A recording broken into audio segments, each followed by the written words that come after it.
What's up, guys? It's Simon from Beyond Creation, and you're watching Richard Metal Fans. Hey everyone, welcome back to another episode of Richard Metal Fan Interviews. This is episode number 47, and today's guest, we're talking to Simon Girard. I probably butchered his last name. He is the front man for the band Beyond Creation, sort of like a progressive technical death metal band from Montreal, Canada.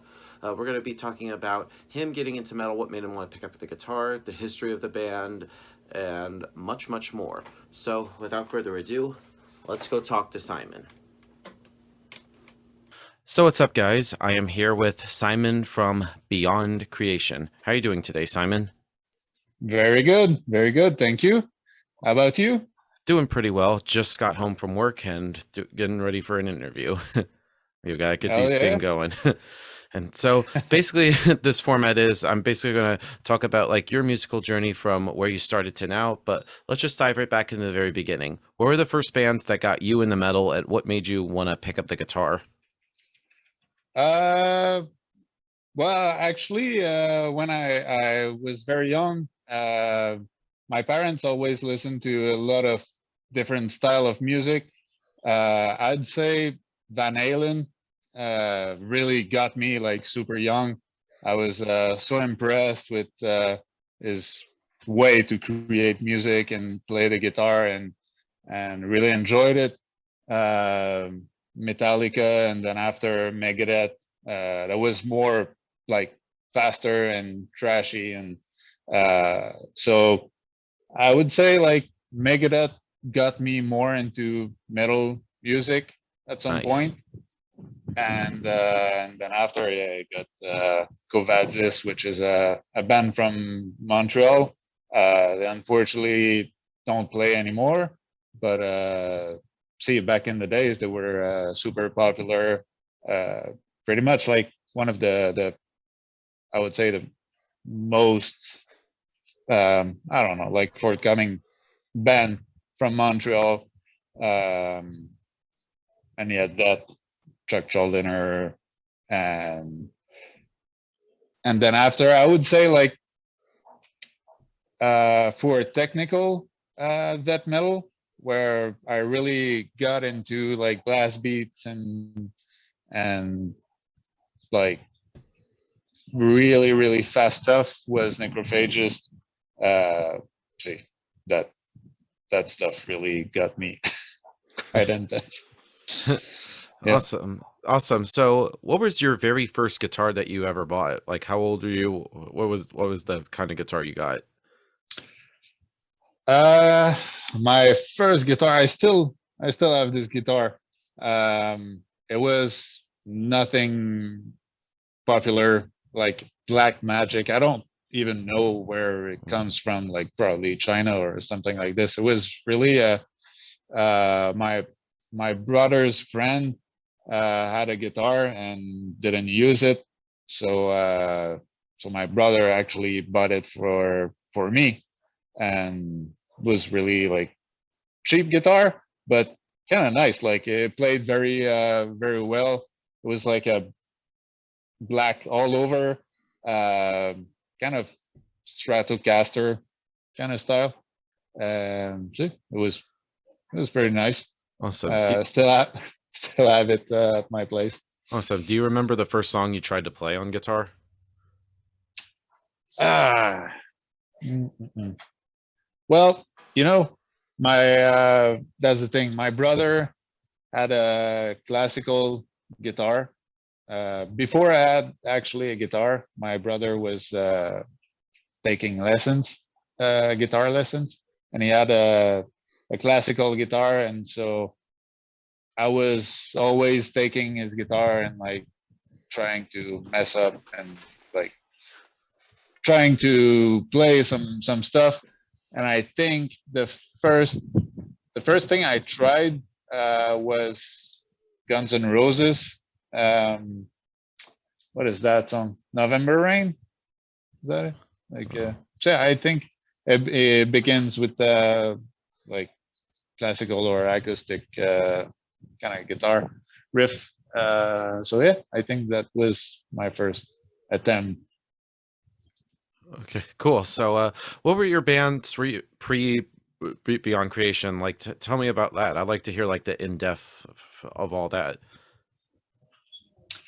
Like how we started and Yeah, pretty much the bands you were in before you started up Beyond Creation, sort of like fully the beginning ah up to leading up to before. forming the band.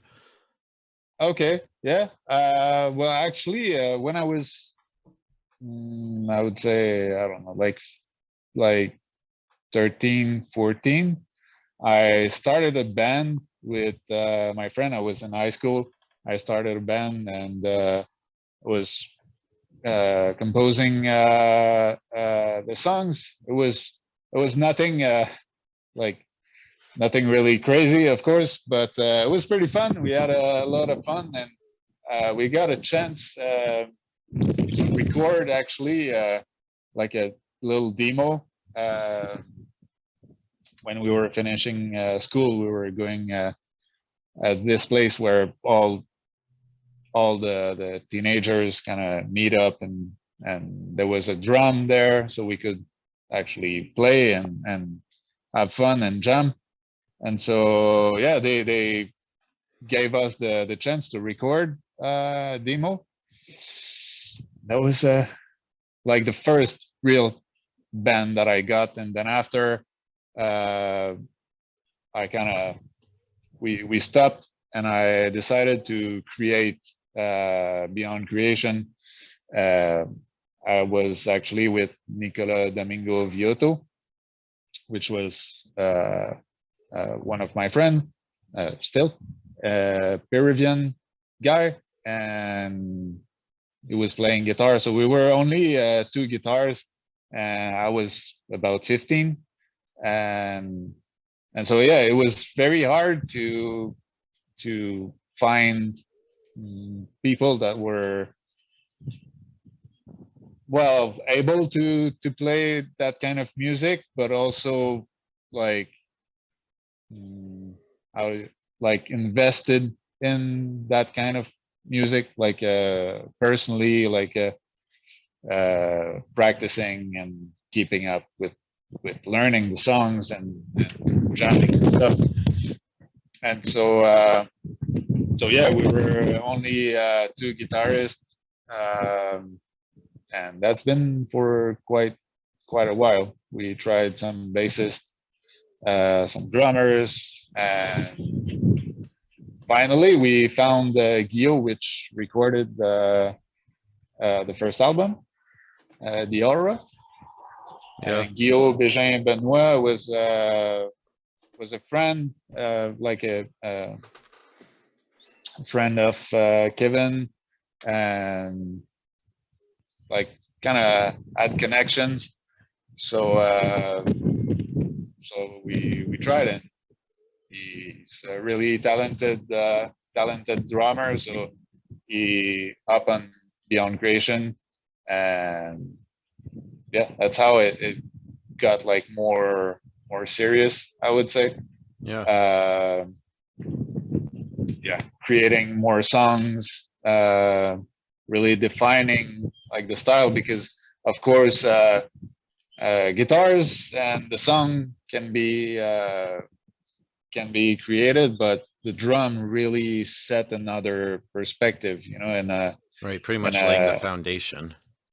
yeah, exactly. Like if the drum is doing something else, and it's gonna sound like totally different than maybe what I had in mind. So I think it really like defined more the kind of sound. I was stabbing the drum at first on Guitar Pro, like yeah, well, taking a lot of time, but at least like we had a pretty good idea of what I was looking for.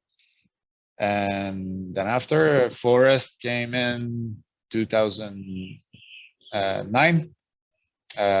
Kevin, so Kevin replaced Nicola for the guitar, because he was going back to school, and so Kevin was actually a friend of mine, a little younger than me.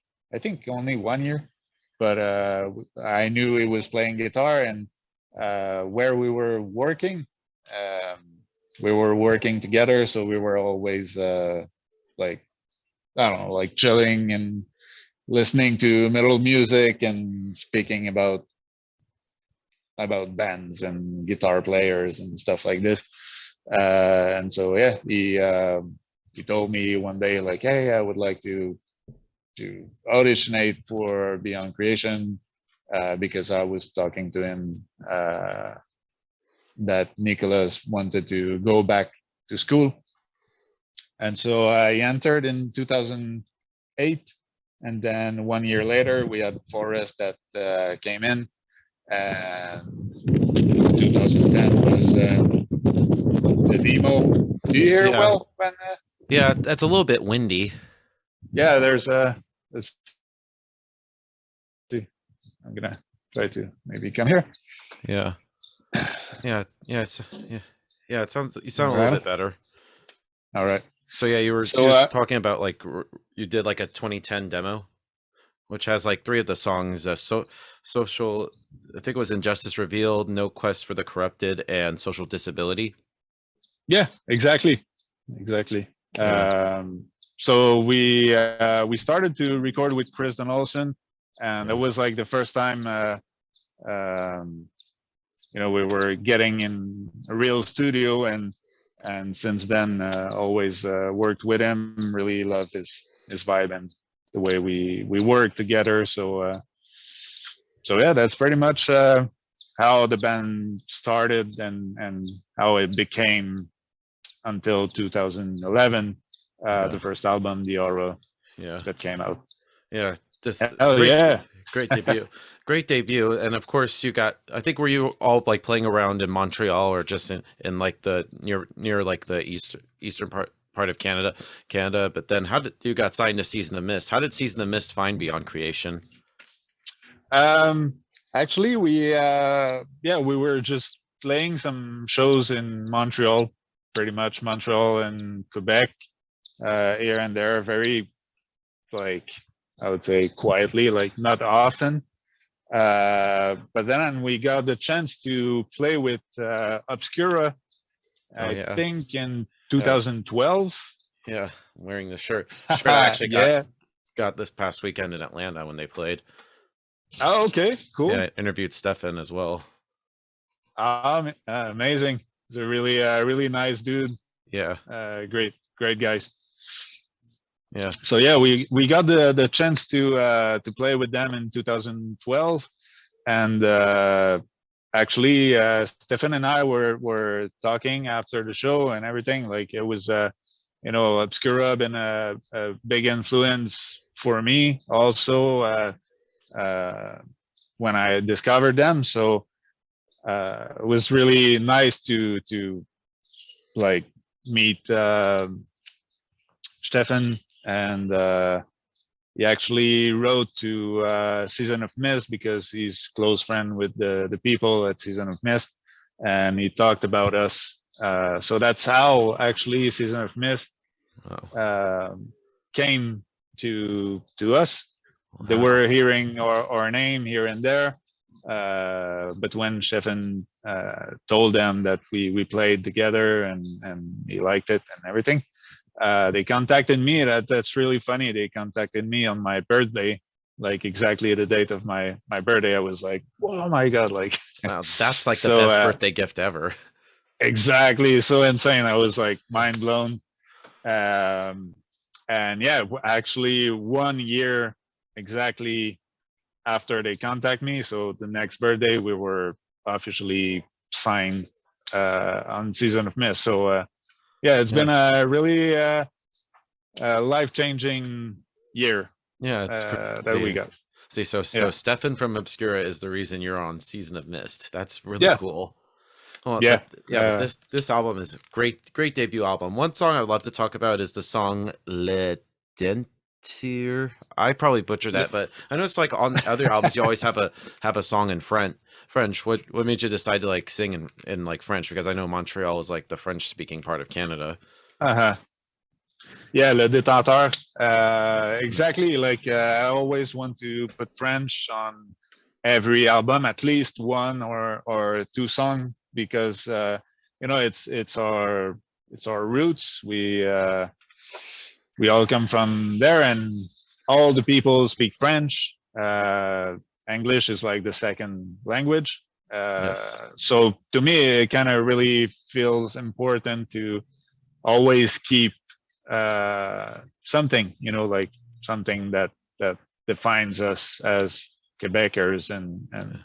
Montrealers. So Yeah. Oui, oui. oui, oui, Yeah. le fromage, Yeah. la poutine. Yeah. Yeah. So, like, could you also like see yourself in the future, like, do like an entire record in French or an EP? Um, I would say that it's not really my goal as the same as saying entire English. I don't know. I like the fact that it's mixed because it really gives a different vibe, really different atmospheres, especially when I'm writing the lyrics and trying to put them in the songs. It's really, I don't know, like different rhymes, different approach of writing, and that's what I like. Like um, trying different things and feeling different emotions, atmospheres, and everything. Um, see, doing a full album in French, I'm not quite sure. All right. So going to Yeah. 2014, you released a second album, Earthbound Evolution. Was there like pressure to follow up the Aura? Yeah, of course, every album have his kind of like stress in a way that you always want to push your own boundaries. As an artist and a composer, I always tend to bring something new to the table and explore as much as I can. And and so yeah, in a way, it was not it's not like a stress where it needs to be better. It's just it needs to be different. That's how I see things. That's my perspective. Like of course there's always some basics that gives Beyond Creation sound and people recognize us. But at the same times, I think it's really important to diversify and find new things to incorporate to new albums, because that's how um, like you evolve and you change your I don't know, like evolution as an artist. Like you listen to different types of musics um, year after year. You discover new bands, you discover new techniques, and so if you always do the same thing, then to me personally, it Yeah. doesn't sound so much appealing. Yeah, I mean, unless if you're AC/DC, then you could just get away with Yeah, it. But yeah, exactly. But yeah. yeah, so then going forward to 2018, you released Algorithm, your most recent album. But being as it was like 4 years between Earthbound Revolution to Algorithm, would you consider this almost kind of like a fresh start for Beyond Creation, or just picking up where you left off? Uh, well, after every album, I always have some materials that I created. Um, I always keep creating riffs and materials. And when I finished composing Earthbound Evolution, I still had some stuff that I didn't put in Earthbound Evolution. So obviously, like there's still a part of it's always like kind of flowing between one to the other. And there's even the classical music, like the orchestration that I did for this newest album. Actually, there's some stuff that is that have been created back when I was writing the aura. It's just that I didn't really had tools, the right tools, or the musicians like violinists and French horns and all those peoples to record for the aura. So during that 4 years in between Earthbound Evolution and Algorithm, I've been able to really buy some programs and work on arrangements, like classical orchestrations arrangements. And yeah, I decided to incorporate it in this new album, which I think personally gives a really different dimensions to Beyond Creation Sounds. It's something new, something refreshing, different, and I really like it. I think it kind of became part of how I create now. You know, incorporating more textures, more sounds that are not necessarily guitar, bass, and drums, you know, or vocals. Cool. And this album was also the first album with you had a new bassist, Hugo. And I was always curious, why did Dominic leave, and how'd you end up hooking up with Hugo? Yeah, well, I won't go into details, but you know, Forrest and us, we were really, we are still really good friends. We talk to each other and see each other here and there. But it's just, you know, like sometimes when you get in a business, things doesn't necessarily work all the same, and we don't have all the same ideas. So back in the day, we decided to get away with Forrest and find a new bassist. And Hugo was actually the neighbor of Kevin. Huh. He's really younger than us. Like I think 4 or 5 years younger than us. Oh, wow. And so yeah, really young, really talented, and super nice guy. Yeah. And so yeah, I met him like a couple of times, and when we decided to have a new bassist, Kevin told me, "Hey, you should talk with Hugo. He's really interested. We could have him try some songs." And that's funny because Hugo actually is first based. When we tried him, it was an Ibanez, and he unfretted. It was a 6-string, and he unfretted the whole bass just to be able to practice and have this fretless sound. So yeah, already I thought like, well, hey, okay, this guy really put this all into it, you know, like he's really into it. He had some bass lessons with Forrest also. And so yeah, we tried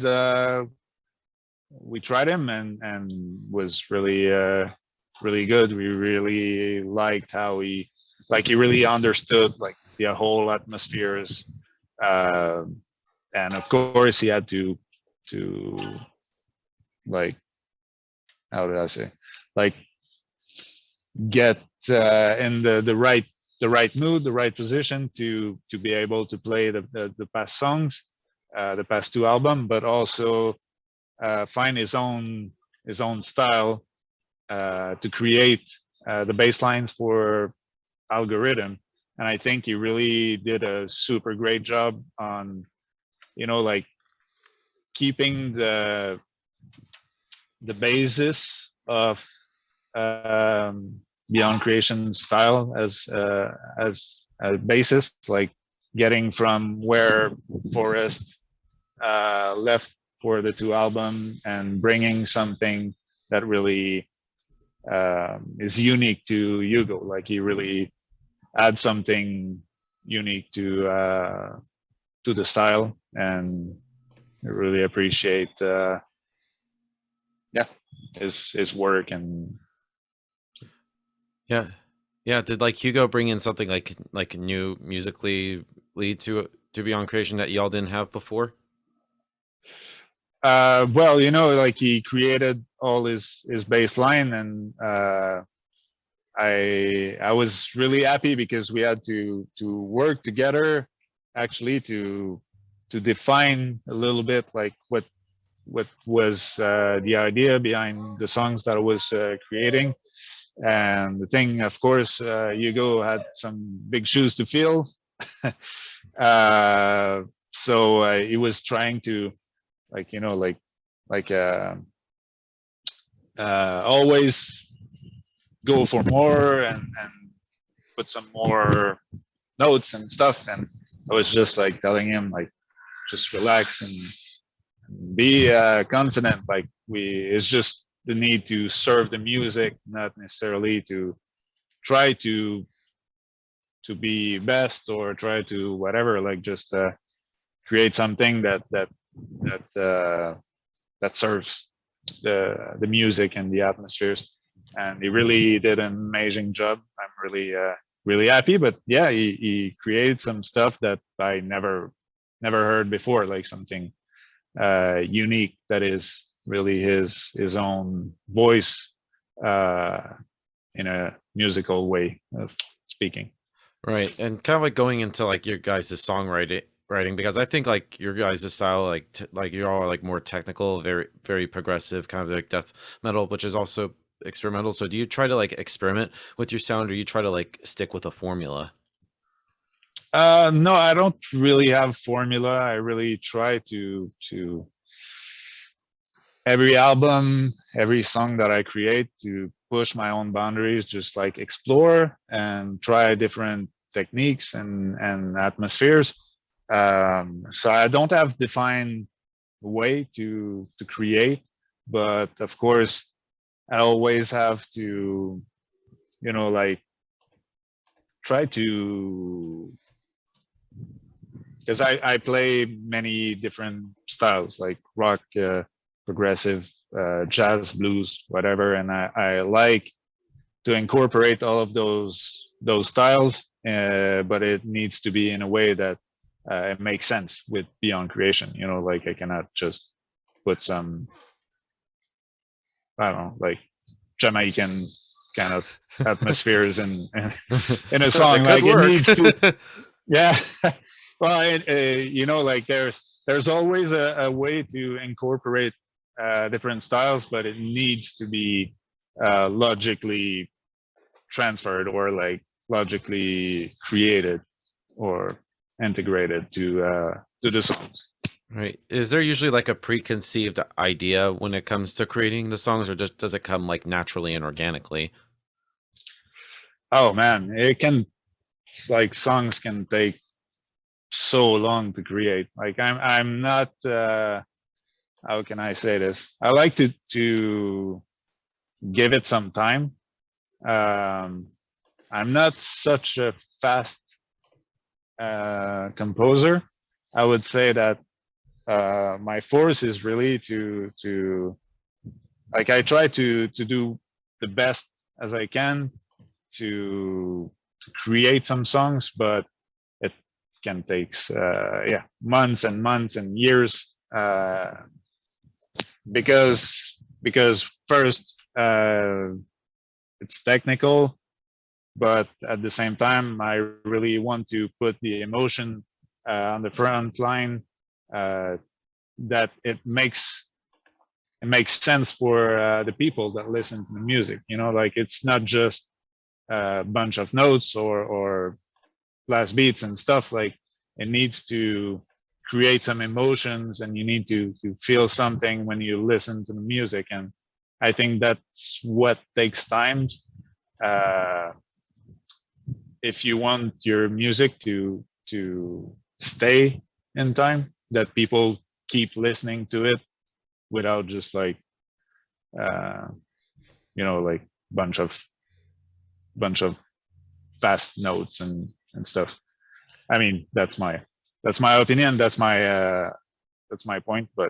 Right. But yeah, that's how I see things. That's how I create. All right. So do you all are like good in no like music theory at all, or do you usually like try to improvise or just come with stuff off the fly? Well, I know pretty much about theory. I studied in classical music, and since the age of 6, I've studied in classical. My grandfather was a professional accordionist, and so yeah, it's always kind of been part of me since my young age. But when I create, I really try to let go all of the theoretical stuff, because if you only stick to the theory, then I feel that you can kind of like find yourself trapped into some kind of ideology, like I don't know, like I think art in general is always to define your own boundaries, define what you can and cannot do. Like to create something new, you need to let go of the rules in a way. And so yeah, I really try to not think about uh, theory when I create. All right. All right. And like listening to all your albums, I feel like they're very conceptual in a way. Do you usually like think of a concept before the music, or do you need to hear the music, or is also the music and the concepts open to interpretation? No, it's really like on the way. I well, the last album, Algorithm, I kind of knew I wanted to do something uh, like a whole big story, like a theme. Uh, but for the other past album, the Aura and Earthbound Evolution, um, it really was like I don't know. It wasn't like I'm gonna do one album that sounds super like similar or whatever. It was just like one song after the other, and I think by the time I was writing those songs, I was in a particular mood or was listening to like specific music that influenced me to write in that direction. But yeah, for Algorithm, I knew at the beginning I wanted to do um, something more like themed and yeah, All right. have Now a going all right. Now going into your live show, is there like a similar energy to playing live as to opposed to recording, or is there almost kind of like two separate entities? yeah, well, it's totally different, and I miss playing shows so much. Like it was such a bliss to tour all around the world and play shows. But yeah, it's a uh, totally different vibe. Actually, when the funny thing is that mostly when you record the album, there are some songs that been created like lately just before entering the studio, or you always put some little details here and there once you're in the studio. uh, but so it's kind of fresh, but when you start playing them in live performance, you really feel a different energy, and you becomes to play the songs a little differently. Like that specific place you want to push more the lyrics, or like bend differently. Like there's some subtleties really makes live performance unique, like different than the album. As much as we try to play as close as possible as the album, there's always like some kind of defining process into playing those songs live. All right. And of course you played with a lot of different bands. I know you played with some deathcore bands, and like the only time I ever saw you guys live was, funny enough, like you mentioned, with Obscura, and of course Arcspire, and Free and stuff. So do Okay, you ever notice like a nice. different like type of crowd reaction depending on the tours that you're on? um yeah, well, uh of course, when we well, I'm trying to think. Mm, because we always played with uh, bands that are pretty well technical in a way.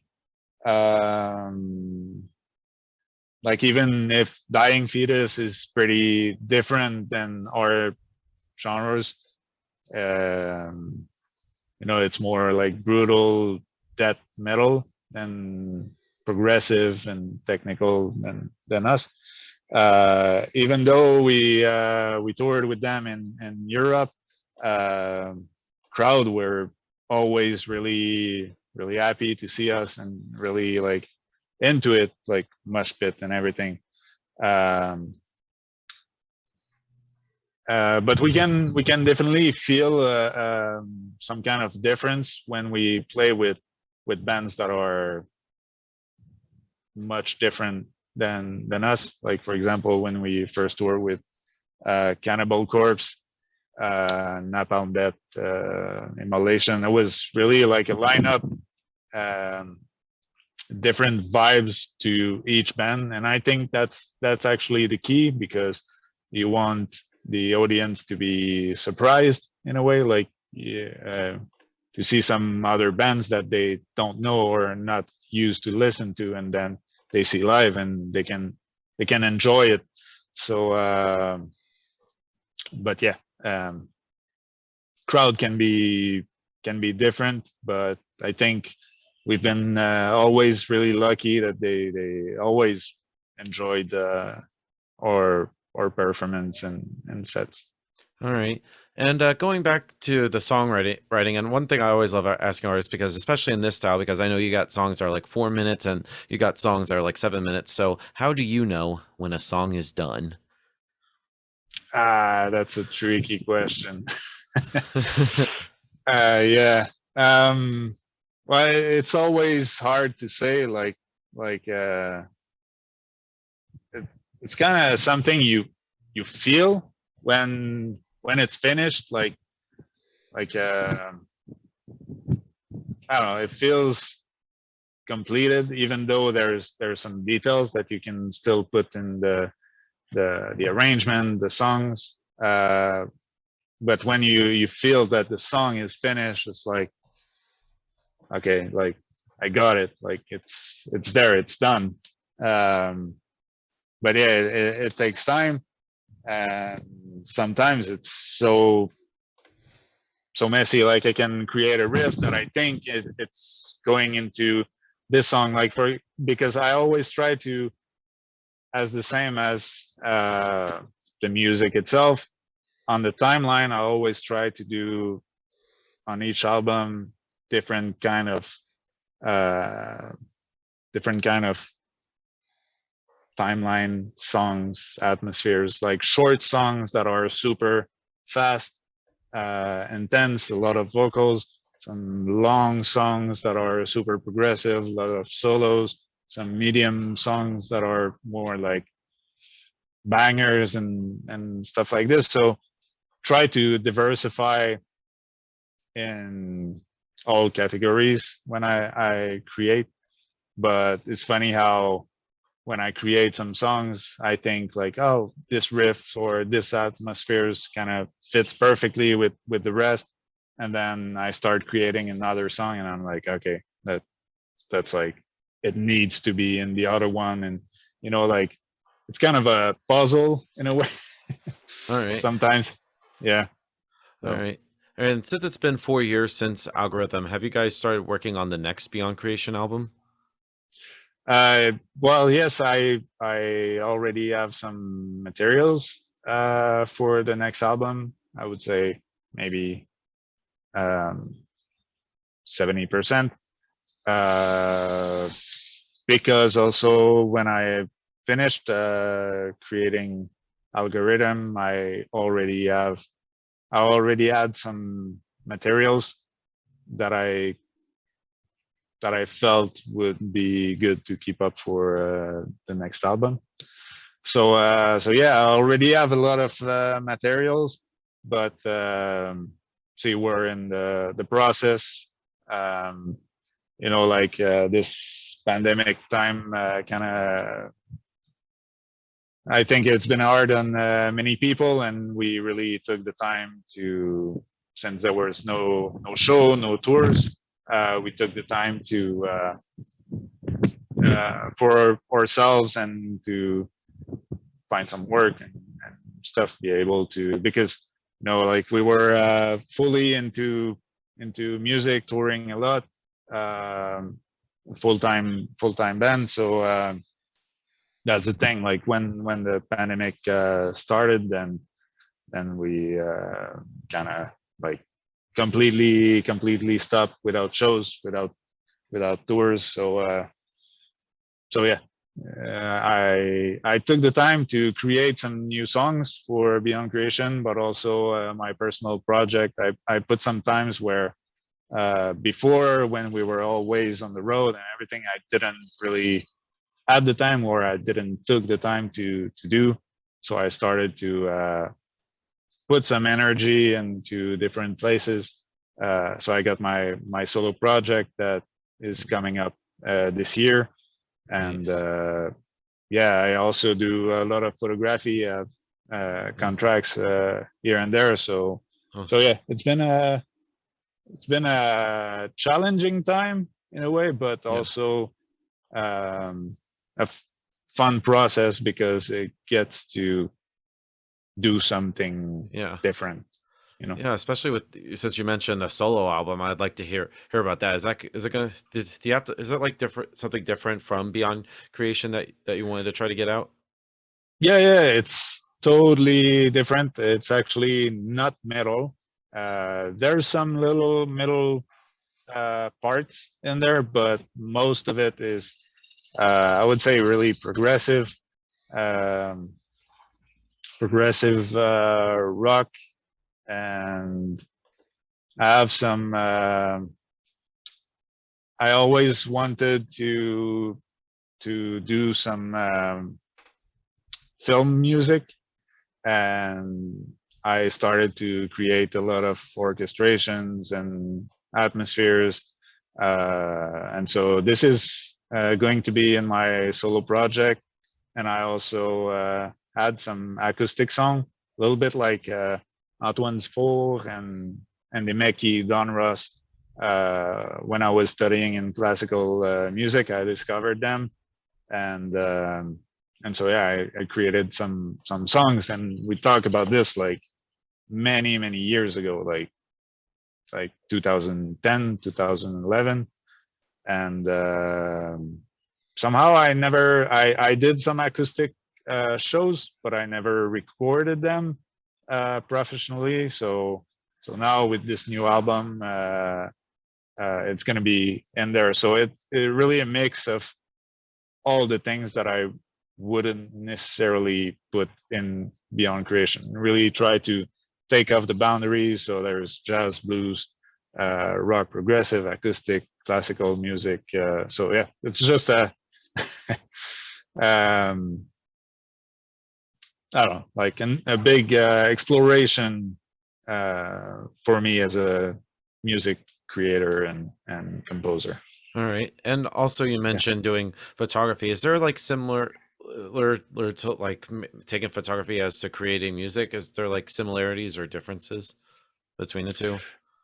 Well, like every kind of art is is in a way connected. As I say, you really get into your own atmospheres when I do photography. To me, like exploring, going to expeditions, try to find the best light as possible, the best setups, and the best angles. Really defined who I am as a photographer, the way I edit my pictures also.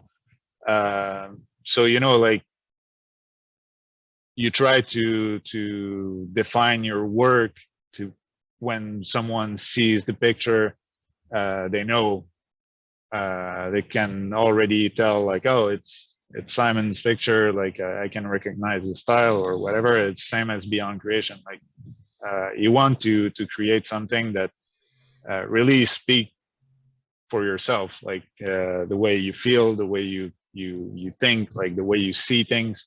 All of these gets to a point where your art gonna be recognized like first sight or first listen, or Yeah, totally. So that's pretty much everything. So before we go, I just want to thank you so much for this interview. It's just anything else with Beyond Creation or anything else you like to plug, and obviously a certain virus that I've refused to name on this channel. No shows. I mean, shows are slowly coming back, but they're sort of in the air right now. So can we maybe expect Beyond Creation to be on the road anytime soon? Yeah, well, we really can wait to be back on the road. We always tried to book some tours during those 2-3 years that passed, but unfortunately it was always delayed, postponed, pushed back.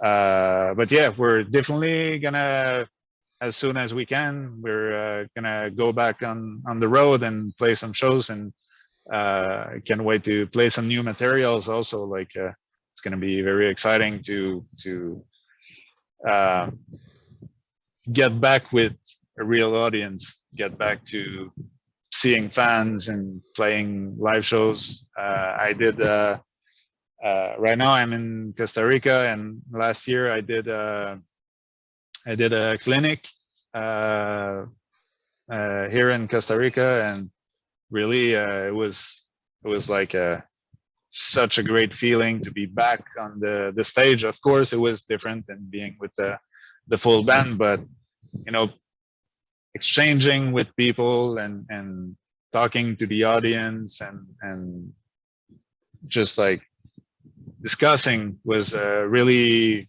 really great. And I really hope we can start back doing this really soon. It looks like it's going on the good way now. Yeah, I'm looking forward to that. So everybody, Simon from Beyond Creation. We'll see you next time.